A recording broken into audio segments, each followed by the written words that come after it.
नमस्ते प्यारे बच्चों, कैसे हैं आप सब। उम्मीद करते हैं कि आप सभी लोग घर पर बहुत अच्छे से होंगे और अपना और अपने घर वालों का ध्यान रख रहे होंगे। याद दिलाते रहिएगा सबको कि बाहर निकलें जब भी घर से तो मास्क लगा कर निकलें और समय समय पर हाथ साबुन व पानी से धोते रहें। तो चलिए बढ़ते हैं आज की वर्कशीट की तरफ। आज दिन है मंगलवार और तारीख है 15 दिसंबर 2020। ये है वर्कशीट नंबर 132। ये है आपकी मैथ्स की वर्कशीट, जिस वर्कशीट के माध्यम से हम बात करने वाले हैं तरल पदार्थों को नापने की इकाइयों के बारे में। तो शुरू करते हैं हम आज की वर्कशीट। वर्कशीट का नाम है तेल की मिल। रजत की दिल्ली में एक तेल मिल है। यहाँ पर विभिन्न प्रकार के तेल जैसे कि सरसों का तेल, तिल का तेल, बादाम का तेल आदि निकाला जाता है। दूर दूर से लोग रजत की तेल मिल से तेल खरीदने आते हैं क्योंकि वह अच्छे बीजों का प्रयोग करता है। एक दिन सुबह उसे अपनी दुकान पर 1 लीटर और आधा लीटर मापने के जार नहीं मिले। उसे केवल 2 लीटर और 250 मिलीलीटर के जार दुकान में मिले। फिर भी उसने आसानी से ग्राहकों को अलग अलग मात्रा में तेल दे दिया। तो आपको ध्यान ये रखना है कि 1 लीटर में होते हैं 1000 मिलीलीटर। दुकान में हमेशा वो इस्तेमाल करता था 1 लीटर और आधा लीटर का जार, जो कि आज दुकान में नहीं था। आज दुकान में था जार 2 लीटर का और 250 यानी कि 250 मिलीलीटर का। फिर भी उसने सभी को बड़ी आसानी से सामान तेल तोल तोल कर दिया। तो चलिए प्रश्नों के जवाब दीजिए। प्रश्न नंबर 1, रजत ने नीचे दी गई तेल की मात्रा को किस प्रकार 2 लीटर और 250 मिलीलीटर के जार से मापा होगा। सोचिए और कॉपी में लिखिए। आपके लिए एक उदाहरण किया गया है। जैसे कि सबसे पहले है 1 लीटर। 1 लीटर को नापने के लिए उसने किस किस तरह से जार का इस्तेमाल किया। तो आप देख सकते हैं उसने 250 यानी कि 250 मिलीलीटर वाले जार से 1, 2, 3, 4 बार तोल तोल कर तेल को निकाला, जिसकी वजह से 250 4 बार आया, यानी कि 250 प्लस 250 प्लस 250 प्लस 250 कुल मिला के हो गया 1000 मिलीलीटर। और हमें पता है कि 1000 मिलीलीटर होता है 1 लीटर। अब सोचिए कि उसने अगली बार में 3 लीटर तेल कैसे नापा होगा। तो सोचिए कि उसके पास जार हैं 2 लीटर और 250 मिलीलीटर के। तो 3 लीटर में से आसानी से 2 लीटर तो वो नाप सकता है, बचे 1 लीटर। उस बचे हुए 1 लीटर के लिए वो फिर से 250 मिलीलीटर को कितनी बार इस्तेमाल कर सकता है? 4 बार। तो ये हो गया एक जार 2 लीटर का और 4 बार जार इस्तेमाल किया 250 मिलीलीटर का। अब आ जाइए 4 लीटर पर। 4 लीटर तो बहुत ही आसान है आपके लिए। तो बताइए 4 लीटर के लिए उसने कौन सा जार कितनी बार इस्तेमाल किया होगा? 2 लीटर प्लस 2 लीटर। फिर आते हैं आगे। आपके पास है रजत को 1 लीटर और आधा लीटर यानी कि 1.5 लीटर का तेल नापना है। तो 1.5 लीटर के लिए उसने कैसे नापा होगा? सोचिए क्या कर सकते हैं। क्या हम 2 लीटर में से आधा लीटर कम कर दें तो हमारे पास 1.5 लीटर हो जाएगा? सोच लीजिए, जैसे 2 रुपये में से आधा 50 पैसे कम कर दे तो 1.5 रुपया हो जाता है।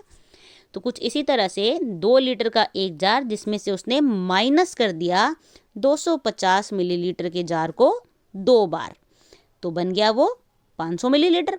यानी कि 2 लीटर यानी कि 2000 मिलीलीटर में से 500 मिलीलीटर कम कर दिए तो हमारे पास आ गया 1500 मिलीलीटर, जो कि होता है 1.5 लीटर।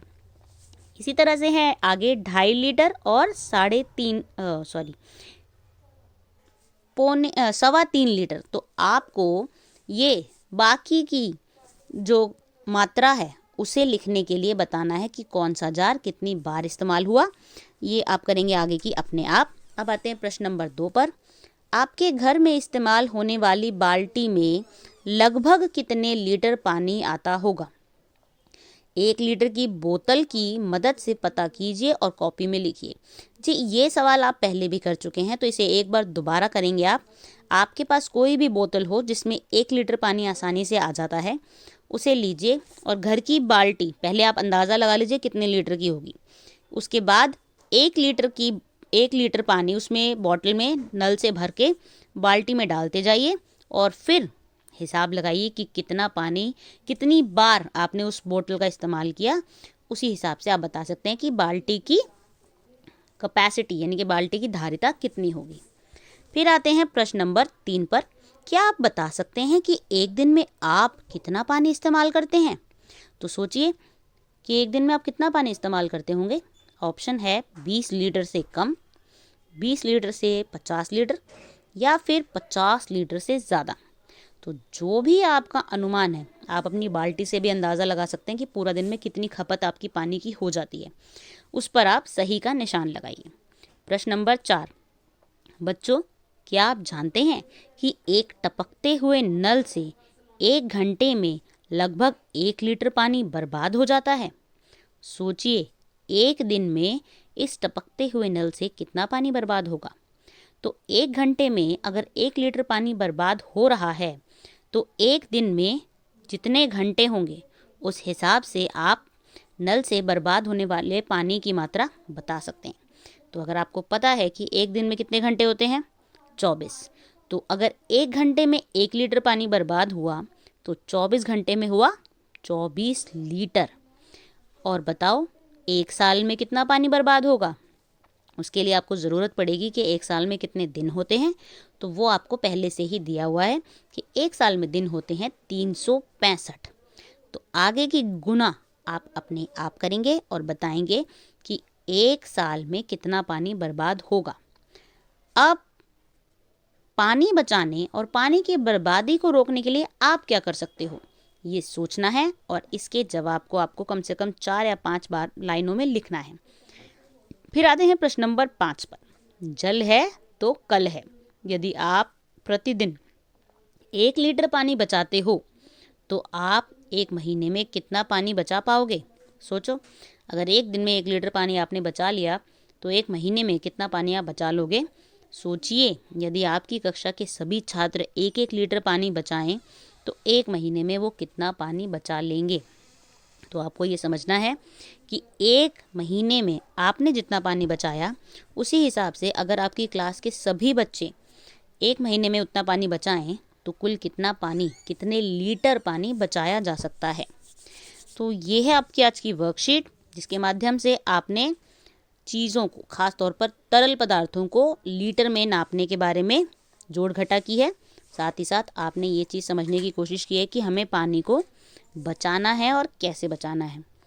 तो कीजिए अपनी वर्कशीट। हम मिलेंगे कल, तब तक के लिए धन्यवाद।